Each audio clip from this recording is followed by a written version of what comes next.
So, you know, how does anesthesia work? Actually, how many people here had anesthesia?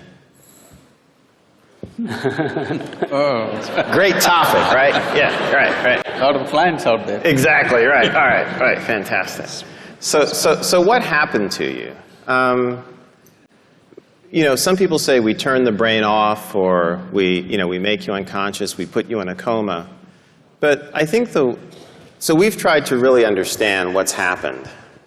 And we've done this by doing a number of studies in humans as well as in animals. And so I'll just give you the quick back-of-the-envelope way to think about it.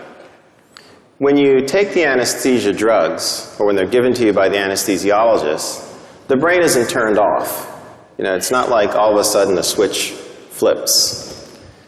If you look at what happens to the brain, it's actually in a highly, highly dynamic state. It's really, the actual circuits in the brain are oscillating. They're creating waves. And to give you some sense of this, if you look at my hands like this, and they're oscillating now, this is the way your brain is in a normal state of, forgive me, consciousness, right? All right? All right? All right? As I understand it in my little limited way, all right? All right? But then what happens is the drugs take over the circuits, and now the circuits oscillate like this. And as long as you keep the drugs there, they're doing that. Now, what does that mean? It means that if this brain area was communicating with that brain area so that you could be conscious, it can no longer do that. When you turn the drugs off, the brain returns. As long as you keep the drugs on, it does this. It creates these oscillations. It's very much like this YouTube video, which I'm sure some of you have seen, where you have a bridge in Tacoma, Washington. I don't know if you've seen this, the bridge in Tacoma, Washington. And all of a sudden, you know, it starts to oscillate in a perfect sine wave, just like this. And no traffic can go across the bridge. It's the same thing that happens under anesthesia. And what happens is that these oscillations, because they're so strong, they take over the brain, they're not natural. And you remember one of the things that Bala mentioned was that after anesthesia, our brains often don't work the way they did beforehand. So now you can see if you've been in a state like this for 4 hours, 6 hours, 8 hours, and, you know, look, I got my AARP card about 12 years ago myself, so I'm in that category too, right? You know, you can understand why your brain may not work, right? So, and basically that's it. And what's good about that, what's good about what I'm telling you is that we as anesthesiologists can see this state. We can see it on the EEG of patients in the operating room, and we can use it to change the way we deliver our drugs. That's the practical implication of this. And then the other practical implication of it is that as we take anesthesia seriously, in other words, don't say, oh, we just give you drugs and you go away and you come back. As we take it seriously and study it, then we can start interacting with our neurology colleagues and make links between problems that they're working on. We can actually begin to have conversations with, you know, distinguished individuals like Sadhguru, who can help us understand what is it we're actually doing on a deeper level. But if we haven't taken what we do seriously in terms of what's happening in the brain, we're not in that position. And that's where I'd like to think that we're trying to move the research now to, in other words, use anesthesia, the study of anesthesia, to help us connect with some of these deeper ideas about the brain, the mind, and also consciousness. David, do you have any thoughts on that? Do you have any thoughts on how we are doing? How we're connecting anesthesia to the... So what we work on as neurologists, or what I work on, is very related and very, very connected in that we're trying to understand how patients who lose consciousness because they've had a structural brain injury or a cardiac arrest or some other kind of problem can reestablish the process of a conscious state in a brain that's been injured, and what are the rules of the recovery, and what are the ways in which it can happen, and what are the limitations, and how do people get stuck along the way, and could we help them? And it turns out that there's a lot of variation. Sadhguru. Namaskar.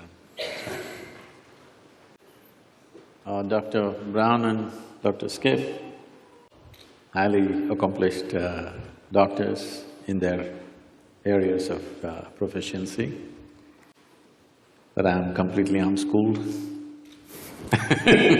So, because for me, the only way I know anything I know is from my own experience. So my language and my expression could be a bit abrasive, or if it seems abrasive, please pardon me because I'm nearly illiterate. So, this… first of all, the nature of the language that we are speaking, I'm talking about the English language.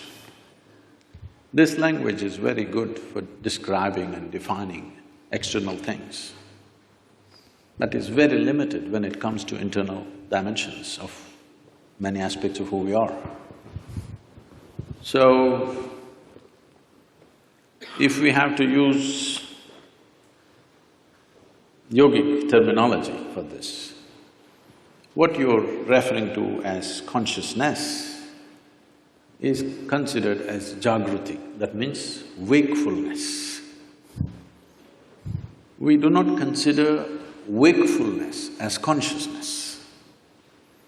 Wakefulness is the state of the body, wakefulness is the state of the mind, wakefulness is the state of the bioenergies within us, but that's not consciousness. What you're seeing as physical body, well, one thing I would like to clarify is, we do not look as brain as a very significant aspect because we see intelligence is right across the system. Generally, in most people's understanding, I believe, a combination of memory and intelligence is considered as mind. Am I right on this? If you take this as a definition, it is a fact that every cell in our body carries millions of fold much more memory than the entire brain can carry. Because these cells in the body remember even what happened 1,000,000 years ago. It remembers the skin tone of your forefathers from 1,000,000 years, nothing has changed. It never gets confused. So what you can carry in the brain as conscious memory, what every cell or every DNA is carrying is phenomenally more. And the chemical dimension of what is being conducted in every cell is far more complex than you could ever figure with your entire brain. So both in terms of intelligence and memory, the spread is much more. I think this entire focus on brain has come mainly because somewhere, probably pre-Renaissance time, we broke into this because that region, largely we're talking about Europe, where it was hugely dominated by very dogmatic belief systems. When people broke through that, nobody was supposed to think for themselves, everything was already said and done. When people broke through that and started thinking for themselves, thinking little freely looked like absolute liberation for those people. And I think that hangover still lasts in our education systems, in our medical sciences, in the very way we are approaching even fundamental sciences. That hangover, that thought is everything, is very profoundly influencing our social structure and our way of exploration. In the yogic sciences, we don't attach any significance to your thought. Whatever you're thinking, it's of no consequence to me. This is why whatever somebody is saying, we don't listen to them. We just feel them. We just feel them. What is their chemistry, what is their… how they are right now. I don't care what they are saying. This is how… maybe it's an evolutionary problem with me, because I've been in jungles by myself and I've seen most creatures judge you just like this. I think they showed a picture of me having a king cobra. I've been very closely involved with all kinds of creatures, particularly cobras and things, their sense of our chemistry is so keen. You can just go in the wild and just pick up a cobra. As you saw, I'm not holding him by his head, he's not a pet cobra. He's a king cobra. If he bites you, he won't give you more than 20 to 40 minutes before you're done. But I'm just picking him up like this, he will do nothing because he is feeling my chemistry. If I show little agitation, he'll go for me. If I'm just, okay, he's fine with me. So, we don't attach any significance to thought, because thought is recycling of the data that we have already gathered.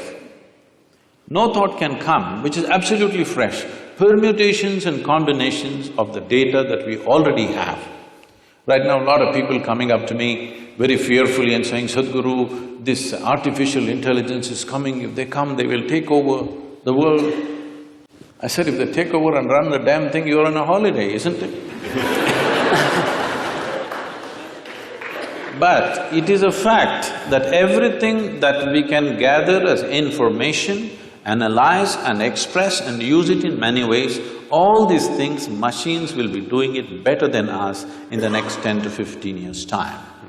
Everything that is data-based processing, machines will do way better than us. So there is this fear. I think it's a very good time. This is the time we need to explore an intelligence beyond intellect. Because we have become so intellectual, we have become so brain-oriented in our approach to everything. As you rightly said, nothing is really turned off, we've just broken the communication. After all, the purpose is to go through something which is generally extremely painful without pain. That is how the entire anesthetic science has come up. So, you're just breaking the communication and that's not happening, it serves that purpose. So, being wakeful and being conscious are two different things. This is described like this. For wakefulness, we have a word called Jagrati. Jagrati means you're awake. If 10 people, let's say we take sample of 10 people, they all fell asleep, don't do it, okay? They all fell asleep and they came awake. When they come awake, all of them will not be equally awake. One person may be instantly awake, another person may take 2 minutes, as you have noticed with anesthesia also. Sure. Another person will take an hour to wake up, another person needs a strong coffee, otherwise she won't wake up. Am I right? Like this. Different levels of wakefulness is also there. Professors must have noticed. Yes. In fact, the first few minutes of the day can be like that. Different levels of wakefulness in a classroom. So, this is Jagrati. So, we are calling wakefulness as consciousness now. The next dimension of consciousness is called swapna. This means a dream state. A dream state is far more vivid than wakeful state for most human beings. It's like going to a cinema. If you go to a cinema, the key factor of the impact of the cinema on you is turning off the lights. This is something most people don't understand. If you don't turn off the lights, cinema will be no good, it doesn't matter how well it's made. Turn on the lights and watch the cinema, you will see a great cinema becomes nothing. So turning off the lights is important. So turning off the lights in our experience is the eyelids, you down the shutters, the world is off. Now you start your own world. So dream state is like a cinema, it's far more impactful. People love their cinema stars more than the people that they've lived with for 25 years. But they have not even seen them, all they saw was play of light and sound. But that is far more impactful simply because lights are off. So, eyelid is that, if you roll it down, lights should be off, world should be closed. But right now, the problem is this mental faculty has not been taken charge of, so it's running wild all the time with eyes closed. So this dream state is considered a more powerful state than Jagrati. Jagrati or wakefulness is important for performing action in the world. But for human consciousness, in terms of profoundness of experience, dream is always more profound than walking on the street. Yes, most of you have experienced this. The next state is called as susupti. Susupti means it is a dreamless state. But there are dimensions of consciousness that you're aware of. It's a totally dreamless sleep state, but you're aware. There is no picturization, there is no video running in your mind, there are no pictures, there are no people, there are no words, but you're conscious in your sleep. This is a very powerful state. If you really want to manifest something in your life, this is something to be explored. And the next one is called as Turiya. This is consciousness, where there is no memory involved of any kind. Essentially in the yogic sciences, we are looking at consciousness as an intelligence beyond memory. If there is memory, memory is considered a boundary in the sense, this is one person, this is another person, simply because this embodies one kind of memory and that embodies another kind of memory. This has become one kind of person, this has become another kind of person. Essentially, it is in the memory. Memory does not mean just what I remember and you remember. Genetic memory is there, evolutionary memory is there, elemental memory is there, atomic memory is there, karmic memory is there. Inarticulate and articulate memories are there, but generally we are thinking memory means consciously what we can remember. But today, if we eat dog food, we'll not become dogs. Something within us remembers, no matter what you eat, this has to be only transformed into a human being. It doesn't matter what you eat. If you and a cow every day eat a mango, no merger will happen. Perfect memory is established, evolutionary memory is absolute. So, these different dimensions of memory are playing on a daily basis. People are thinking their thoughts are free. It's a joke because your memory is determining everything. So, largely in one single word we call this karma. Karma means the residual impact of all the memory that you have, how it is impacting every thought, every emotion, every action, the very way you sit and stand. See, if you see somebody walking far away, let's say half a mile away you see someone walking, if he's your friend, just the way they're moving their body, you say, oh, that's him. There are 7 billion plus people, but this particular man walks in a unique way, all right? Just two-leg walking, everybody walks, but still it is so unique. So this is what we are referring to as karma, that the residual impact of memory, varieties of memory. We recognize memory as 8 basic forms of memory, which are determining how you are right now. The very way you sit, stand, breathe, understand, perceive life is determined by this memory. But there is an intelligence beyond memory, which we call as Turiya or Chitta. This is consciousness. Now, every one of us is conscious. The question is only of degree. Even a rock is conscious, a dog is conscious, a pig is conscious. The question is only of degree, how conscious. Even among us, how conscious is different from person to person. So, this degree of consciousness determines everything. Now, if we have to give an analogy, what is memory is like, I'm sure every one of us at some stage in our life, I don't know if you're still doing it, we blew soap bubbles. Did you? Hello? Come on, everybody raise their hand for anesthesia.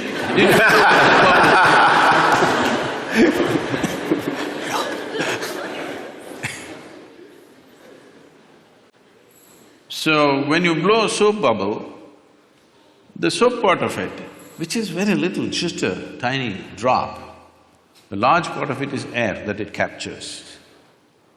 So how big a bubble? When you were children, who can blow the biggest bubble was a big deal.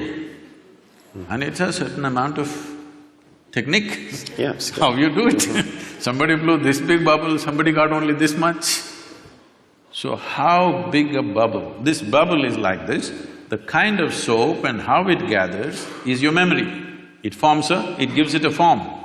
But when the memory bursts, There is no such thing as your air and my air. There is no such thing as your consciousness and my consciousness. There is something called as your body and my body. There is something called as your memory and my memory. There is something called as your intellect and my intellect. But there is nothing called as your consciousness and my consciousness. How much of it did you capture? How big is your bubble will determine the scale of your life. The scale and possibilities of your life are determined by how big a bubble did you blow. Okay.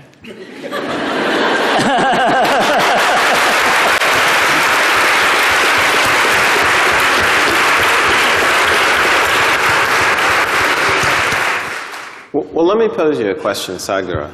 So, we can perhaps work as individuals to, now that I know I take away wakefulness and not consciousness, right? To move towards consciousness.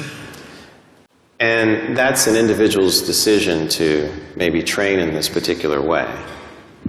So, is there some way that we can harness these insights like you have, harness this understanding, and use it as anesthesiologists to take care of patients?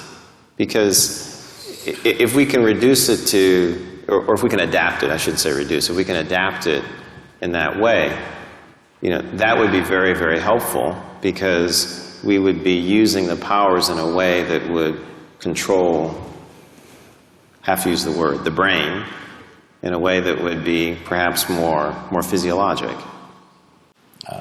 I'm not the expert in the subject, but because you're asking me the question, I'll say something. But you are the expert in anesthesiology, is it? Yeah. I'm sorry. In my simple understanding, anesthesia as a process has come into being in this world, or is existing right now, because there is pain.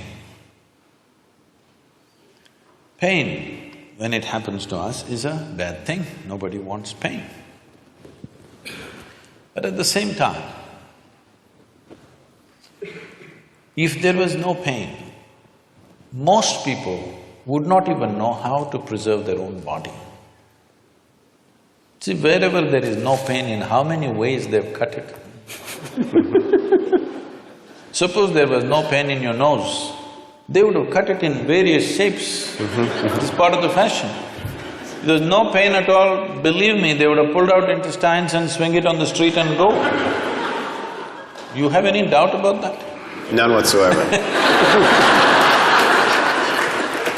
So, essentially, because there is pain in the body, and pain is a protective mechanism, because most human beings still don't have the necessary intelligence even to preserve themselves. If there was no pain, even if a bicycle comes, people step back, don't think this is out of civilization. Consequence of pain. If there was no pain, even if a truck comes, they would just walk. Yes, they would. So, because of pain, so pain is essentially a protective mechanism for us. Without it, people wouldn't know how to stay alive, how to stay in one piece, they would have cut themselves into pieces. So, but sometimes, as what is called as surgery, is in some way cutting people up. Sure. So it has become a necessity to cut someone. How to cut them? With minimum amount of disturbance to the system. That's the whole effort. So in this effort, as you said, essentially you're disengaging different parts of the brain. I don't know if it's an exact science or it's generally getting disengaged. Whichever way, is it getting effectively disengaged that people go through surgeries without even knowing what happened? When something major was done to them, their ribs were opened up and ribcage was opened up, heart was opened up, brain was opened up, they don't even know what happened. Very innocently, they wake up after a day or so, whatever amount of time. So this is anesthesia. How could we use…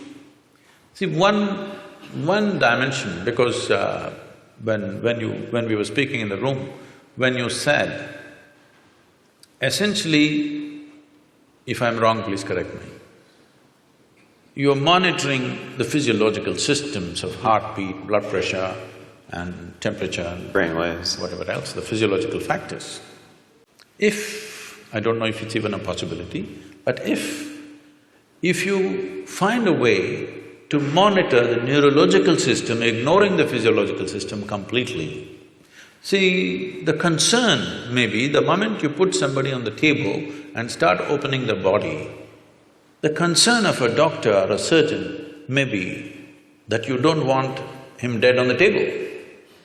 So you're watching his heartbeat, you're watching his pulse and you're watching his all the other parameters. I understand and appreciate that concern, but instead of, okay, let's leave the physiological monitoring as it is, but if we have a way, I don't know if there is a way in the medical science, if we monitor the neurological system, not just the brain, the neurological system in the body, if we have a way of monitoring that, I think the entire art of anesthesia could raise to a different level at a very minimum interference. It could happen because why I'm saying this is, there is something called as marma in yoga and also in what is called as kalari in South India. It's a certain form of martial art. Marma is a way of killing the pain completely at certain moments when we want to, just by touching certain parts of the body, handling body in a certain way. So essentially what we are doing is, the neurological system, we're shutting it off. And there is no pain at all. We can go ahead and do what we have to do, and only when we release it, the pain will come back. So, using that as a basis, I'm saying, if medical science has a way of monitoring the neurological impulse as it's happening, and if there is some way to introduce anesthetics in whatever form that you use, I don't know all the cocktails that are used, but if it is done properly, probably, I'm just guessing, I'm not an expert on this, probably with 2% or 3% of your medicine, you could still have the same effect on the patient. Because how you use any medicine on the body and how you use it on the neurological system, I would say 1% of what you use on the muscle, if you use it on the nerve, it will produce equal effect. But it's interesting, because I think what you're saying has contact also with the work that we do in the recovery phase, and there are people now looking very carefully at cardiac and brain interactions, and they do signal some of these changes, and it's suggestive. I mean, that maybe more of the body could be engaged in the way we think and measure, and that makes a lot of sense to me, actually. Can I ask you another question? I did a little reading about you, and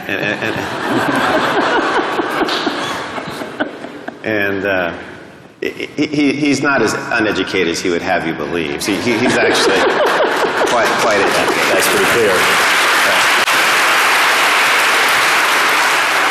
And I was curious because I think it was back in 1982 when you had like your first enlightenment experience, I think. And there's a story here. So you mentioned how it seemed like only 10 or 15 minutes had gone by. But what had happened is that you'd been out in this state for like maybe 4 hours or so when you came to and looked at your watch. The analogy is this is what people under anesthesia report all the time. In other words, they have this sense that no time has passed. You were not around that day.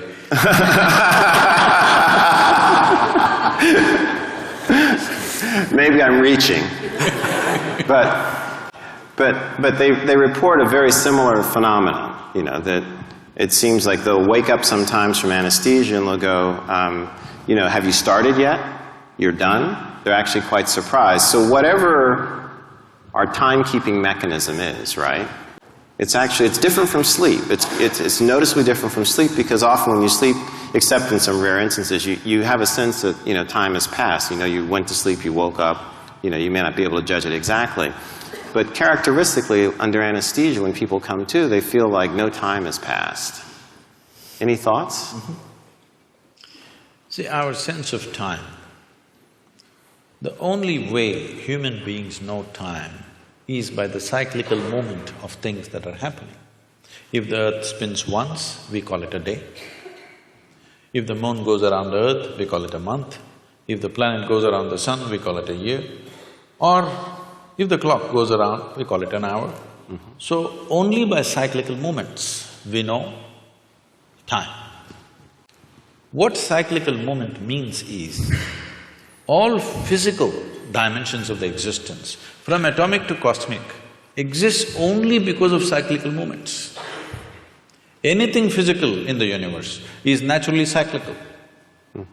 So the entire yogic process is just about this, how to transcend the cyclical movement of our existence. Because cyclical movement means we are going in circles. If I tell somebody, you're going in circles, what does it mean? It means you're not getting anywhere. So this is the fundamental ethos, that once you're attached to cyclical moments of life, you're not really getting anywhere, but it feels like you're going somewhere. Today, everybody knows this experience because most of them walk only on the treadmills.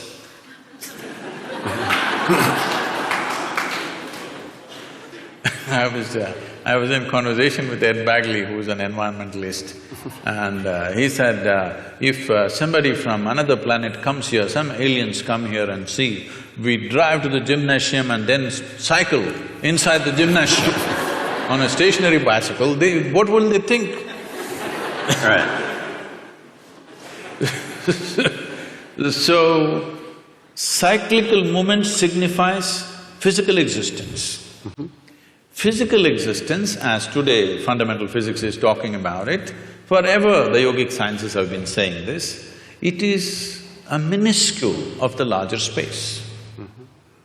It is just some 0.000 some percentage, negligible percentage, all of us together, and the planet and the universe and everything. The physical universe is just way below 1% of the cosmic space. That is true even with the individual atom. Even in the individual atom, the substance is way below 1%. So this minuscule is our engagement. How I see in my experience is, it's only the footprint. We are so engaged with the footprint.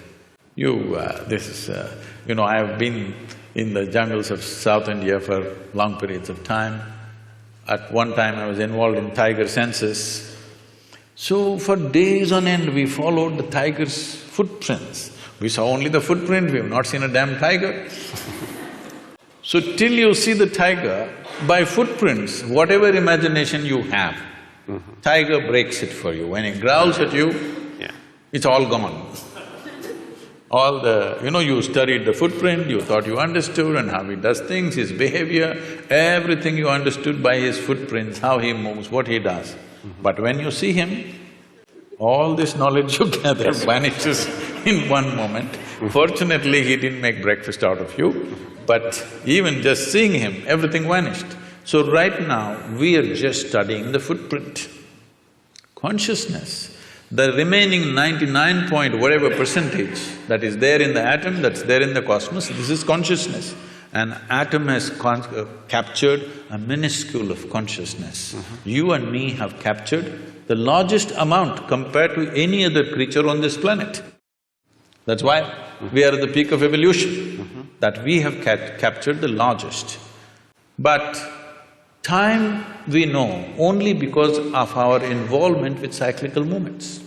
Once there is no cyclical movement, or in some way if you get disengaged with the physicality of your existence. When I say physicality, everything that's physical about you is accumulated over a period of time, isn't it?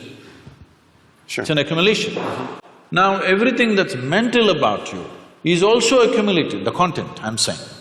The framework may be there, but the content is all accumulated. What you accumulate cannot be you, isn't it?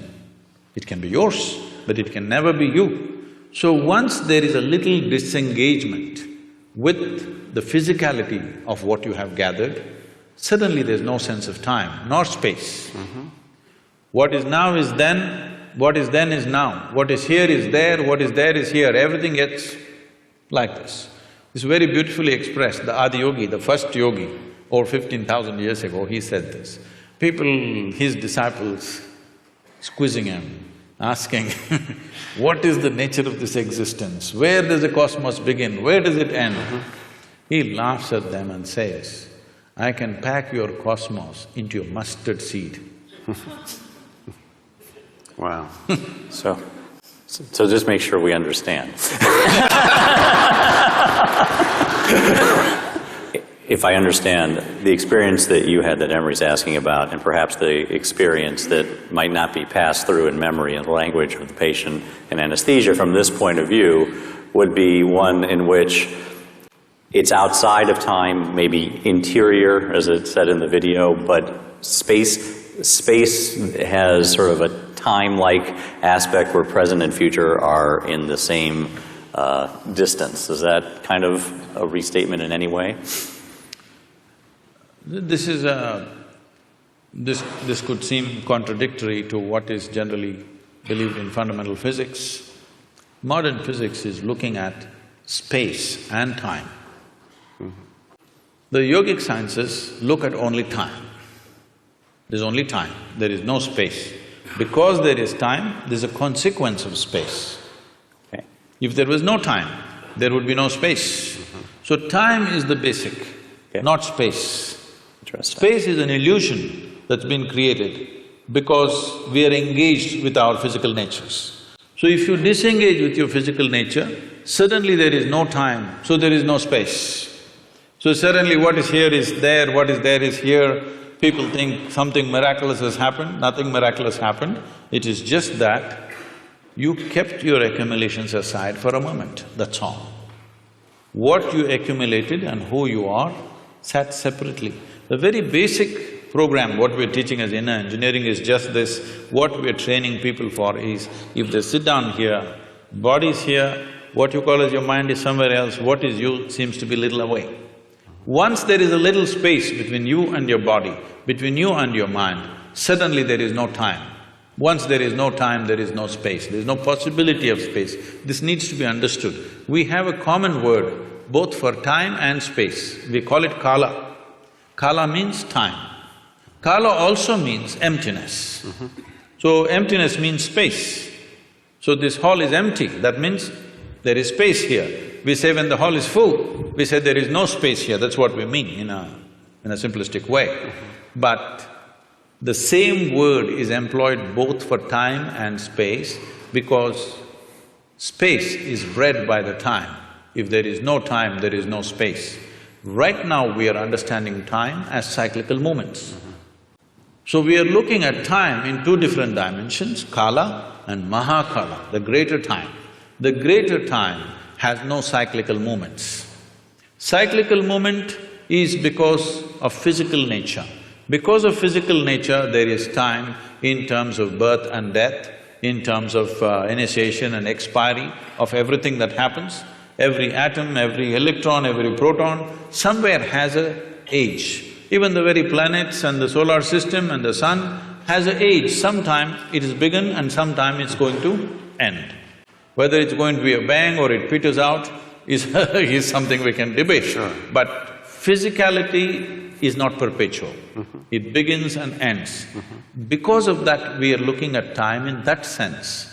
But there is time beyond cyclical nature. This we call mahakala. Is there some logical way of explaining it? No. It is just that when you disengage with physical nature, which is the main purpose of yoga, because otherwise, when you engage with your physical nature, you engage with your memory. Your body is just memory, variety of memory. 8 different dimensions we are talking, whether we see 8 or 4 or 1, it doesn't matter. This has taken a particular form only because of memory. It is functioning in a particular way only because of memory. So when we disengage with physical form, we are disengaging with memory absolutely. When you disengage with memory, suddenly there is no past, present and future, so there is no time. Because there is no time, there is no space, there is no distance, there is no possibility of this and that. Since I have you here… I'm yours. No, thank you. Professor Sir. No. You know, the world has a lot of problems, right? And, you know, one of the things that we need to solve, and we were talking about some of this, you know, just as we were sitting down there before the program started. Can I correct that question a little bit, sir? Sure. The world doesn't have too many problems, it has only one problem, human beings. Okay.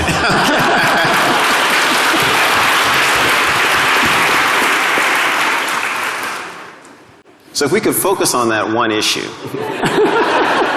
All right. What do we do? How do we use, like, you know, the insights, the understanding, the enlightenment that you have to go after some of these issues? Because they're very real and they threaten us. See, by every definition that we have made, we have defined ourselves as the most intelligent creatures on the planet. These are all our definitions. I don't know if the insects agree with us.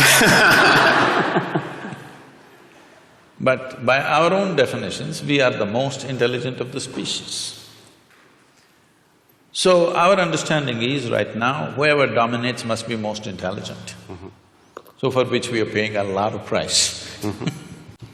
Whoever is right now in domination, he is the most intelligent. If you go by that, we are the most intelligent. Maybe we are the most intellectual, yes, of all the creatures. But we are not the most intelligent, because we don't even know what to eat after these millions of years. Hello? Even now research is going on, what is the best thing to eat? If you put something in front of your dog, one sniff, he knows whether to eat or not to eat.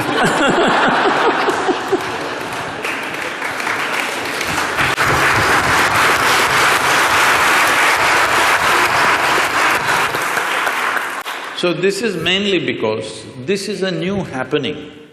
This cerebral activity is a new happening. We're a bit too excited.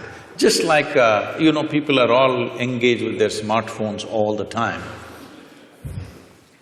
They're walking like this everywhere. They're not looking at the sunrise, even that they look in the phone screen, they look at the whole cosmos in their phone screen. Because the instrument is new.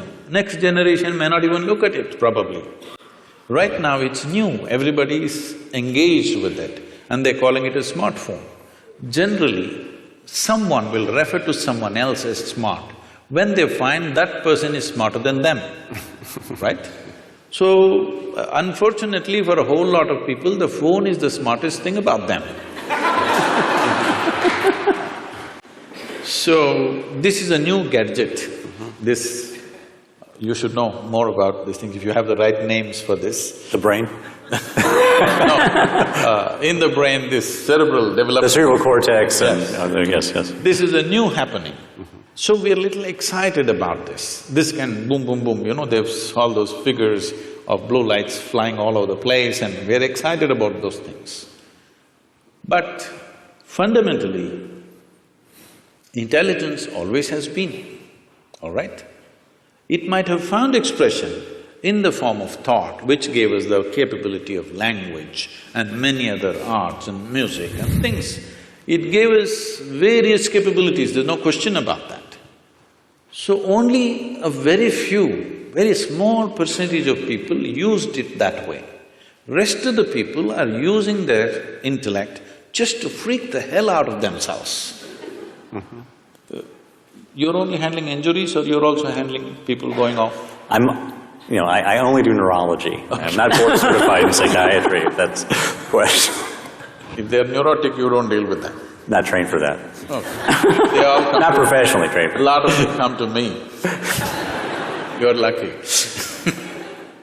So, this is essentially like you have a new gadget, but you have not read the user's manual. You're doing something with it. Human suffering that you see, human beings are suffering on various levels. As a doctor, you're probably seeing physical suffering in terms of ailments and surgeries and whatever they go through, injuries and stuff. But I'm seeing a different level of suffering. People who have no ailment to complain about, but they suffer deeply. People without any ailment suffer far more than people with ailments. At least if you have an ailment, you have a good excuse. Most people don't have an excuse. Simply sitting, standing, they suffer. Everybody has found a reason. Why? Well, somebody is suffering because they are poor, they're suffering their poverty. You make them rich, they'll suffer the taxes. They're not educated, they couldn't get into the school, they will suffer. Get them into the school, you've seen them suffering here. To the best school, they will get in and suffer. They're not married, they suffer, get them married.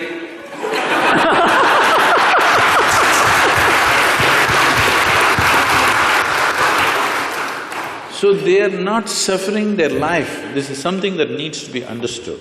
They are not suffering their life. If you ask them what they're suffering, they're capable of suffering what happened 10 years ago. Yes or no? 10 years ago something happened, they can still suffer. And they are capable of suffering what may happen day after tomorrow already. So essentially, their suffering is not about life. They are suffering two fantastic faculties that only human beings have. No other creature has such a vivid sense of memory as we have. No other creature has the kind of fantastic sense of imagination that we have. They're suffering their memory and their imagination, they're not suffering their life, isn't it? They're only suffering their memory and their imagination. If you take away a part of their brain, you definitely know which part it is.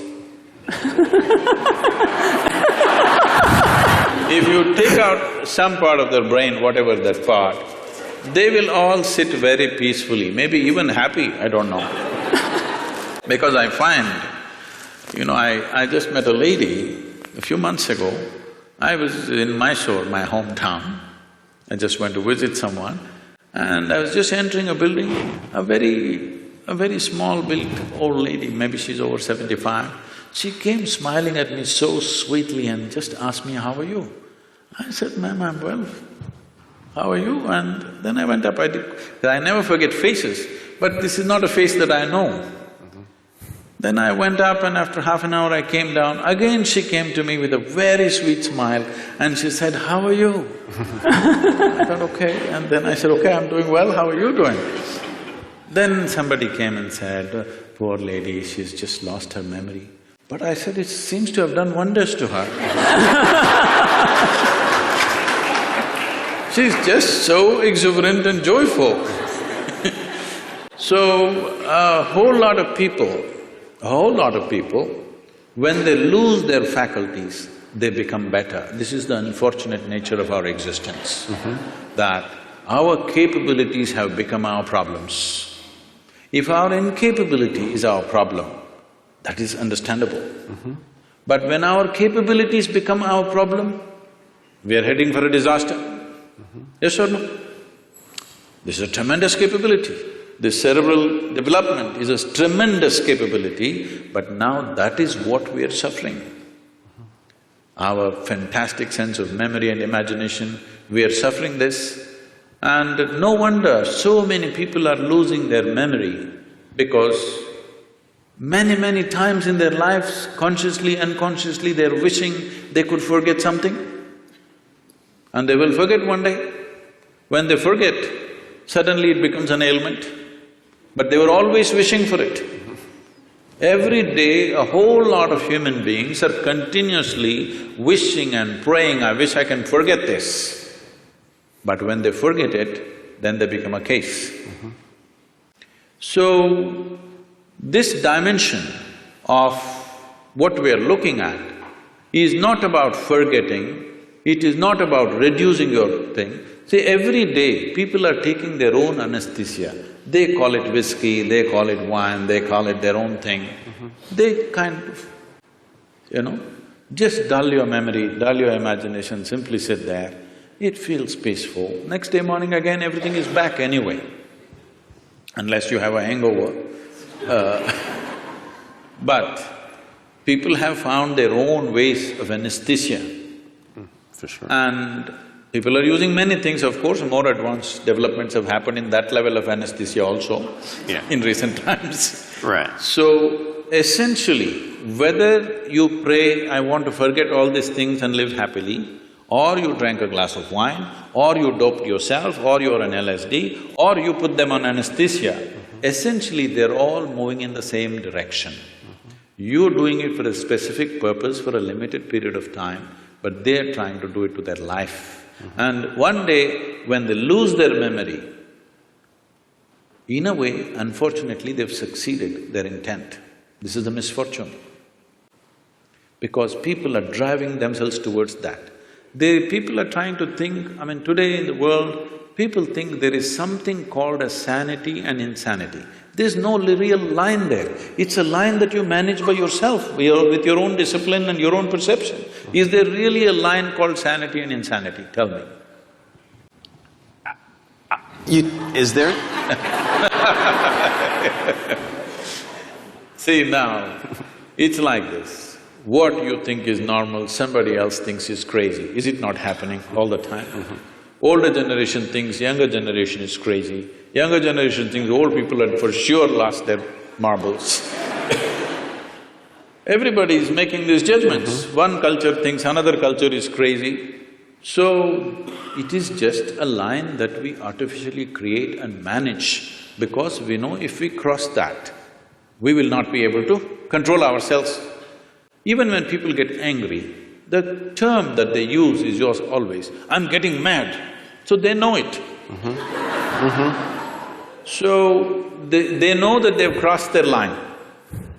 The line is not same for everybody. What is my line and what is somebody else's line is different places people have drawn their lines. Somebody thinks it's all right, once in a way, at least 3 times a day I shout at somebody, it's okay. If I ever shout at somebody, then I will withdraw probably for many years because such a thing cannot happen. If it happens, I've lost it.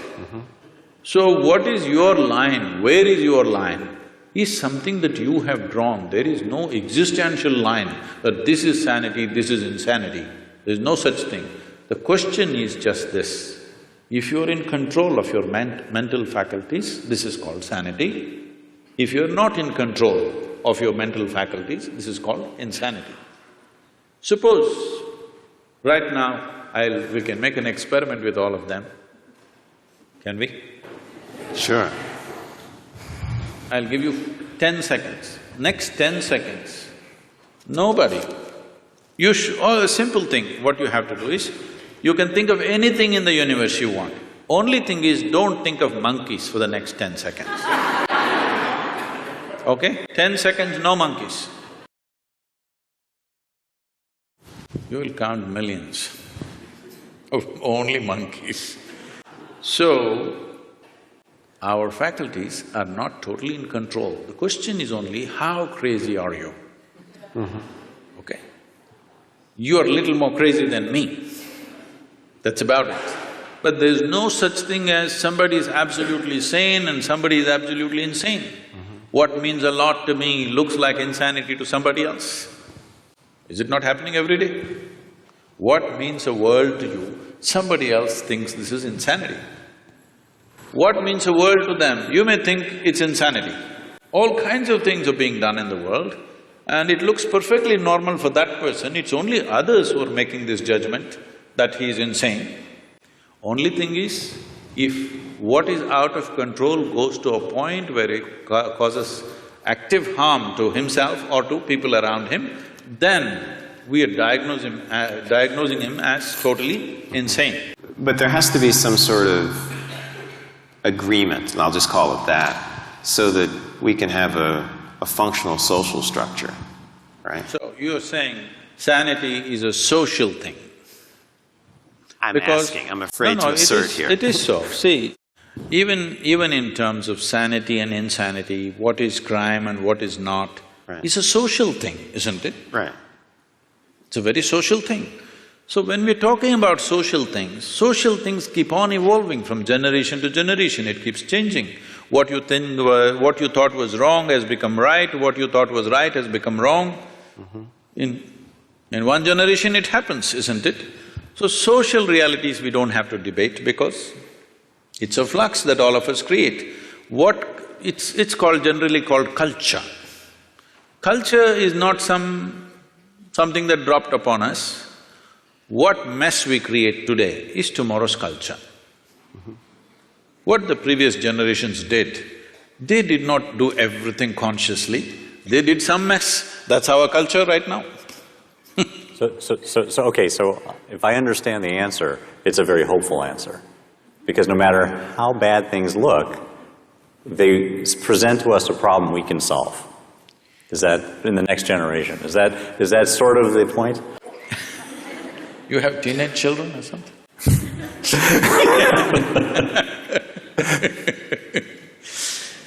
I'm not trying to define that. All I'm saying is do what you want, you cannot define this because as you said, it's a social process.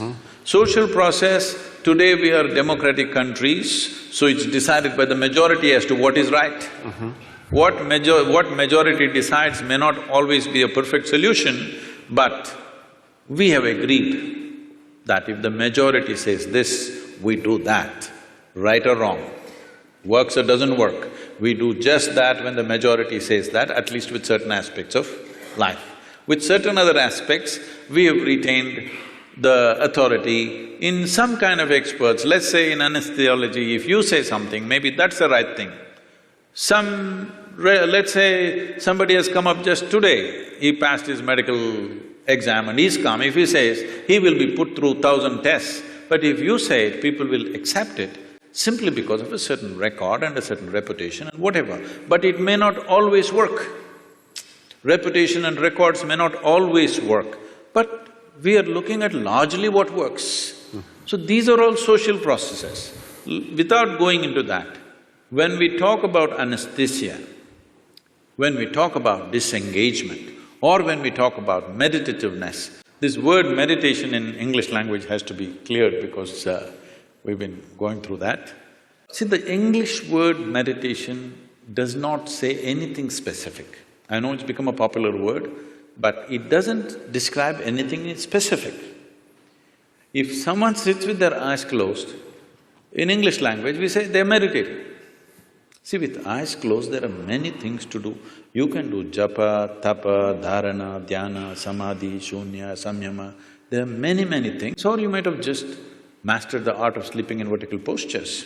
It happens in the universities, in spiritual programs, people learn to sleep with their spine erect. So, meditation doesn't say anything specific. Somebody is focusing on something and they think they're meditating, somebody is uttering a mantra and they think they're meditating, somebody is thinking about something and they're saying they're meditating about something. Essentially, if we translate meditation as dhyana, which is what generally, at least in India, what people believe, when we say the word meditation, people expect that you are speaking about what is called as dhyan or dhyana or dhyanam, depending upon how far south you are. If you're up in the north, it is dhyan, if you come down, it becomes dhyana. If you come to Tamil Nadu, everything becomes dhyanam. So the same word went to China and became Chan, and somewhere else it became Zen. The same word. We're expecting when you say meditation, you're talking about dhyana. If that is so, what dhyana means is, if you sit here, there is a clear space between what is you and what is not you. In the sense, what is you and what you accumulated. Body you accumulated, content of the mind you accumulated. If there is a little separation between these two, if you can maintain that awareness, now we say you're in dhyana. So this is meditativeness. This is not something that you can ever do. If you create the right conditions, this will happen as a consequence. It is like flowers in a plant. If you go sit in your garden and do flower meditation, flowers are not going to come. If you want flowers, you need to handle the soil, manure, water, sunlight, if you do these right things, flowers will happen. Well, the soil doesn't look like a flower, manure doesn't smell like a flower, water or sunlight doesn't feel like a flower, but only if you do those things right, this will happen. If you're… right now, this whole thing has become convoluted because we have become such a goal-oriented society. That means we are interested in the consequence, we are not interested in the process.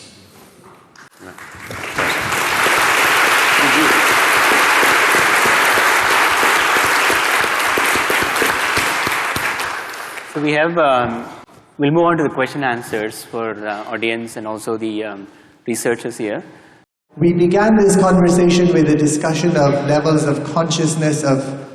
maybe I'm taking us down to a lower level that befits my character.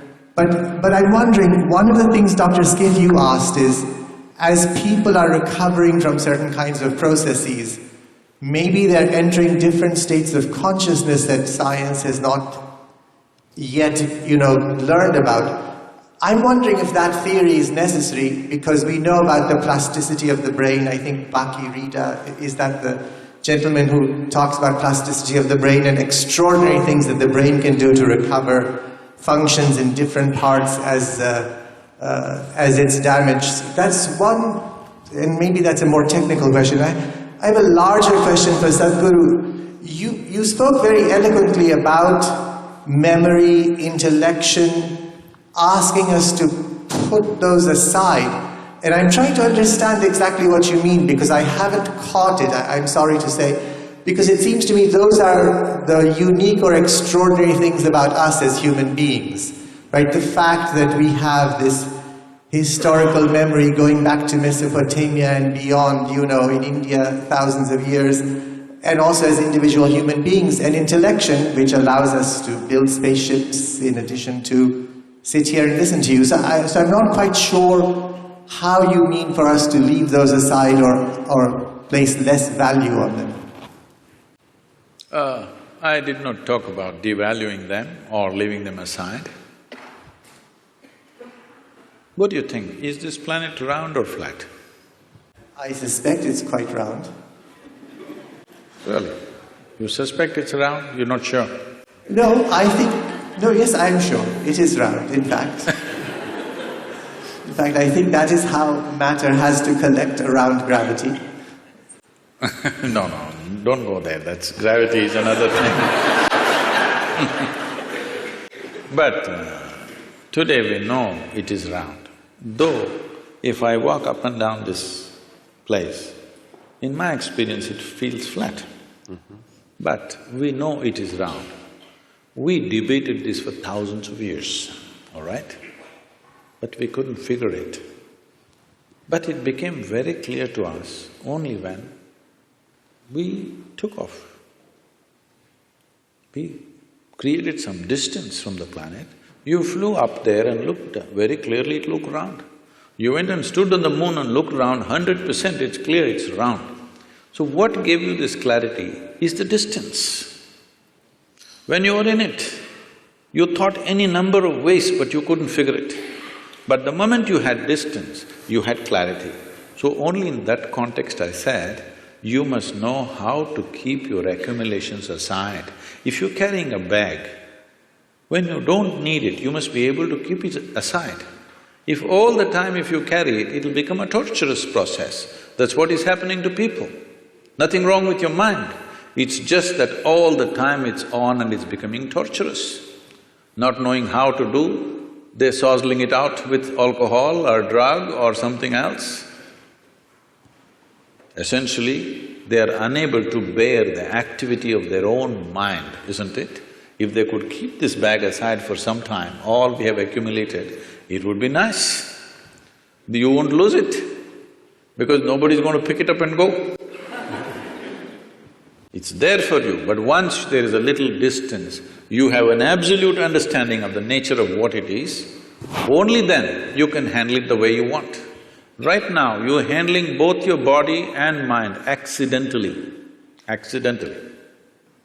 When you do things accidentally, anxiety is normal, and that's what is happening, because everything is accidental. Because there's no clarity about anything. Because the nature of intellect is such. If I ask you, would you like your intellect to be sharp or blunt? You must choose right now, I'm going to bless you. Sharp or blunt? Sharp. Sharp. So you understand, intellect is a cutting instrument. It's like a knife. The sharper, the better. If somebody is very sharp, you will say, oh, he's a razor sharp. Intellect, very sharp. So cutting instrument. Cutting instrument can be used for dissection. With dissection, we know many things. Did you do science in your high school? You cut open that frog and saw how the heart was pulsing. The frog didn't think much about it, that's another matter. But you came to know so many things in this world. Slicing a human body, slicing a flower, slicing an atom, we discovered so many things. But is this a complete way of knowing? Can I know you by dissecting you fully?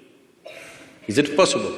Maybe I will know you better by including you, by engaging you, rather than dissecting you. By dissecting you, I may know your heart, liver, kidney and spleen, but I will not know anything about you. Only by inclusion I know. So, you are using a cutting instrument, or let's say you take your knife and try to sew your clothes, you will have tatters. So this is what is happening with approaching everything intellectually. Everything is going into tatters. We are trying to sew with a knife, it's not going to work. There are other dimensions of intelligence. In the yogic way of looking at things, we look at human intelligence as 16 parts. Out of the 16 parts, to make it simpler, we can make it into 4 categories. It's called buddhi, ahankara, manas and chitta. Buddhi means the intellect, it's the front end. This is essentially a survival kit. Without your discriminatory intellect, you wouldn't be able to survive on this planet. You have to discriminate. Now here a deer came and here an elephant came, you should know which way to go, otherwise you wouldn't survive. Discrimination is constantly on, which is keeping you alive right now. Otherwise you wouldn't know whether to walk into whether to walk on the sidewalk or in the middle of the road, you wouldn't know. So there is a discriminatory process which is keeping you alive. It's a survival instrument. Without it, you cannot function. How does this survival instrument function? What is its nature? We will not go too much into that because they're timekeepers. But it is something that everybody knows. The next dimension is called ahankara. Ahankara means identity. What kind of identity you fix, that is how your intellect will work. Right now you sit here and say, I'm an American. This thinks and acts like an American all the time. Or I say, I'm an Indian. It thinks and acts like an Indian. In India, there's a classic thing happening in our own generation. It was all one nation. Somebody drew a line and said, this is India, this is Pakistan. Suddenly, some line that somebody drew and nobody knows where exactly the damn line is, still the dispute is going on. All right? But suddenly, if you're on this side, you have one kind of emotion and thought, if you're on that side, you have a completely different emotion and thought. Just a piece of cloth, a flag, if you look at it, tears will come to you. People are willing to live for it and die for it, all right? So that is how it is, identity. The moment you identify with something, your intellect serves that identity always. If you say, I'm a man, it always functions as a man. If you say, I'm a woman, it functions that way. If I say I'm this or that or whatever, race, religion, nationality, anything, the moment you identify with something, your intellect is striving only to protect that identity and support that. That's how your intellect is functioning. In modern societies, we've done nothing about this. People are getting identified with football clubs. They're nations by themselves. Yes? Oh, yeah. Football club is a nation by itself. People are willing to fight for it and die for it. Because we have not cultured an identity. When a culturing an identity means, in India there was a system, now unfortunately it's largely gone, though still some part of India still has this. First thing before we start education, it's called Vidyarambham. Before you start education, the first thing is, you must take an universal identity, cosmic identity. Only then education is given to you, because education is empowerment. You should never empower a limited identity. If you empower a limited identity, violence is a natural consequence of that.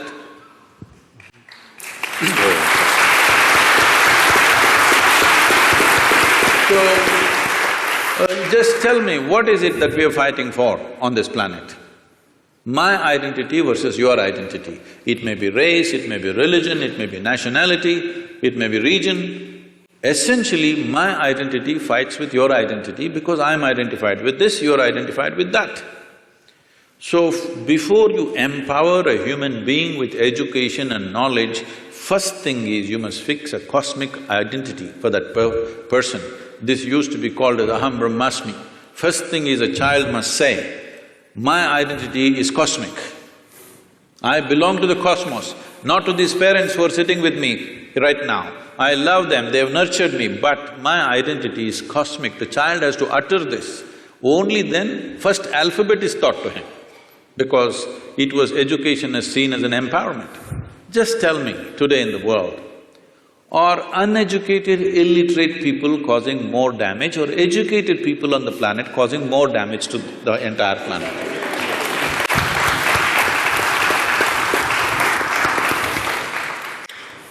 So, it is just unfortunately, empowerment is happening without fixing the identity.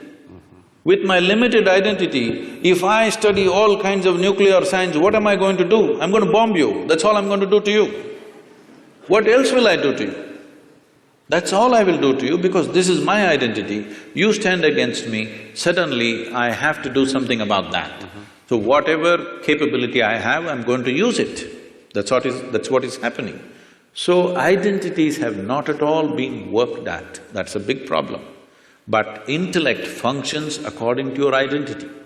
If we have to continue the analogy, intellect is like a knife. Is a knife, suppose we don't give a knife to a child's hand. Why? Knife is not dangerous. Child's hand is not steady, that is the problem, isn't it? You are in the surgery rooms all the time. Tell me on this planet, are knives taking more lives or making more lives? Hello? Really, it's taking more lives? Are you a surgeon? It is making more lives, both in the kitchen and the surgery table, it's making many, many lives. Here and there in an irresponsible hand, it's taking a life, isn't it? Sure. Knife is not dangerous, it is the hand, it is the identity which makes the knife dangerous. If there is no knife, just with the hand we will kill. Yes or no? Sure. So the third dimension of intelligence is called as manas. This manas is the silo of memory, which we were talking about, 8 different dimensions of memory: elemental memory, atomic memory, evolutionary memory, genetic memory, karmic memory, inarticulate memory, articulate memory and conscious memory. 8 dimensions of memory, everything that's happened from the beginning of creation here on this planet, from amoeba to now, everything, the memory of it is there in the body in some form. And every day you're using this memory in an unconscious way. You're using this memory, otherwise if you forget one day, suddenly you may start going like a reptile. No, it remembers the entire evolutionary process, and do not underestimate this. Now that you also said the planet is round, a simple thing with 2 legs, to walk on a damn round planet which is spinning, is not an easy thing. Do you know how much is involved? The physics of it is very, very super complex. Those of you who are on binges of alcohol, you understand how difficult it is to walk on a round planet. Or if you have a vertigo or something, then you understand. Because it's a very, very complex process to walk on a round planet which is spinning. But we are doing it effortlessly because of this evolution. It's not a simple thing. Moving from 4 legs to 2 legs is not a small development. A whole lot of neurological development has happened. Only because of that we are able to walk on 2 legs.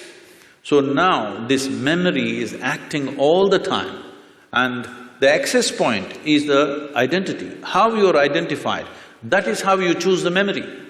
Whatever kind of memory, both of us may have same kind of memory, but if I am identified one way and he is identified another way, we will choose memory differently, organize memory differently and act differently. For the same education, aren't people going different ways? In the same house, two children are born, same genetics, same food, same school, are they not going in like this? Because depends on what kind of identity one has chosen. This disciplining or setting a limitless identity, not a small limited identity, must happen at an early age. If this doesn't happen, our intelligence will work against us. That's what is happening in the world today. The fourth dimension of intelligence is called chitta. This is unsullied by memory. This is an intelligence unsullied by memory. There is not an iota of memory in this. This is what normally in English language is passing off as consciousness. So, where there is no memory, there can be no boundary. Memory is the basis of boundary. This is me and that is you, this is my memory versus your memory. This is me and this is a table, this is only by memory. If there is no memory, there is no boundary.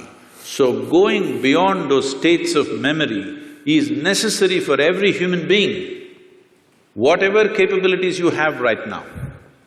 Because of our explorations, our knowledge, our science, our technologies, well, this is what is eating up the very basis of our life also, isn't it so? The planet is going away. We have no solution for that, but we're going on simply because we have explored bits and pieces without grasping the entire dimension of what it is. Consciousness means that you went beyond the boundaries of your memory and grasped life as it is.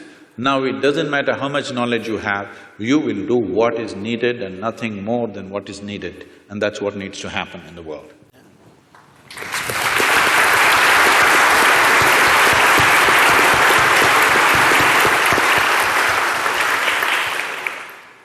So I want to hear about your thoughts on near-life-death experience. A lot of people have, in surgery, said that, middle of the surgery they could come out and see what's happening, see the conversation, what the doctor is doing. So just a thought, do people really die at the time, or they reach some moksha or heaven, come back? Near death? You mean near death? Yes, you near said death. near life, so I was wondering what… So when I saw you, I saw life, near-death experience. Okay. There's near-death experiences where, let's say, someone is about to die very often. We've read these accounts, like Dr. Sanjay Gupta's book talks about these, like cheating death, in which case they then have these experiences where they may see lights or what have you. So I just want to distinguish that because they're two different cases. That's what I want to know. Okay, all right. Anyway, when we say death, the definition of death on one level is you lost your body. That's what death is. So, let's not go into other areas, they'll get you into very fuzzy places. About near-death experience, it's… what is being referred to as meditation? We have a certain type of meditation called shunya. That means shunya literally translates as emptiness. That's not the right translation, but there's no appropriate word in English. So it's emptiness or nothingness. So if you settle down into shunya meditation, it's not near death, it's actually death, but conscious death. Suppose you're riding a bicycle, you are a new rider with little balance, so you will go like this. Some other kid is riding, he'll leave his hands free and whistle and look here, look there and ride and do all kinds of things, stand up on the handlebar and turn around, jump, all this. Why? It's a certain mastery, certain balance and mastery. Now, you can jump off the cycle and again jump back and do all these things. Similarly with your body, if you have a certain amount of mastery, you can jump off and jump back quite effortlessly. Now it is happening accidentally because of some medication, or for many people during 60s, 70s, the LSD time, there were a whole lot of people talking about this thing. Sir, it's your time. It was your time. Oh, okay. Metaphorically. So, a whole lot of people talking about this, and it really happened to them. It's not that they were imagining things, it actually happened to many of them. But it was also because it was hallucinatory. Nobody knows whether it's this or that. There's no way to for sure say it actually happened to them or not. But I've met many people of those times who genuinely experienced things with which their lives got transformed in many different ways. In a crazy way, but suddenly everything about them changed simply because somewhere they perceived this… you can yo-yo this body a little bit if you wish, it's not a permanent thing. Just that little awareness changed the way they perceive life and they behave and they do things in their life. So this near-death, I'm not really looked at any of the thing, but some people have told me, some popular books, they were saying they see angels and there's a tunnel going. See, one thing is, you must understand, when somebody is going on the surgery table, the doctors may be confident, the patient always fears that he may die. Hello? Doctors may be confident, they know the case, they know what they're doing. 99% of the time, they're confident what they're doing. But the patient, once he closes his eyes and hands over his life to somebody, he always fears what will happen. So every small thing he thinks is death. It happens to people. If you put a gun to somebody's head and just shoot and miss them or it's a blank, they almost died. Near-death experience, they'll blank out for some time and then they come back. They really think they went away and they came back. And they saw the scene also from the top, because that's because of the Hollywood. So, human mind is capable of creating many dimensions of experiences. It need not be construed as death, it's life. First of all, anyway, I'm coming out with a book on death, an inside story. I'm doing this for 6.5 years, it's not complete yet. Okay. Hope in the next year or so I will come out with this. Why I'm saying this is, in reality, there is no such thing as death. It's life, life and life alone, moving from one dimension to another dimension to another. So if I lose one dimension, it looks like that is dead. Right now, it is a medical fact that they say approximately every fortnight, you're losing 7 kilograms of your existing body and something new has come in 1 fortnight. Whatever your weight, you must just calculate in how many fortnights you're completely lost. Everything that you have in your body is being lost continuously and something else is coming in. But you don't experience as that every meal and every day you empty your bowels, you must experience it as near death. But that doesn't happen to you. But this happens to you because there is some disengagement in your experience, first particularly because of anesthetic impact. The disengagement with various faculties that you're normally used to suddenly makes you feel you're dead. Nobody died. It's a completely wrong perception. Yes, every moment of your life, if you are willing, if you are not entangled with situations and your own thoughts and emotions, there are many things you can perceive right here. Right here, sitting here, you can look at your life from there, okay? This is not near death, this is life. But because, as I said, loss of faculties works out well for a lot of people, unfortunately. It's not a good thing. This happened. A man met a close friend of his that he knew very well when they were in the university together, after 25 years break. So he invited home for dinner, he went, and being an Indian household, the wife was serving and these two men were eating. And every time he wanted to ask for something from his wife, he said, my honey, my sweetie pie, my boo-boo-boo, my koko-koo, my bulbul, and whatever else, your Tamil, so my tangam and my chuchu, all those things. So after the dinner was over, the friend was leaving and he said, "You are having an amazing life, aren't you? I'm married with my wife for 15 years, we can't even look at each other's face. The way, the endearments you're showering upon your wife is truly fantastic." I said, "What are you talking about?" He said, "You called her Bulbul, you called her Tangam, you called her this." I said, "Oh man, I forgot her name 7 years ago."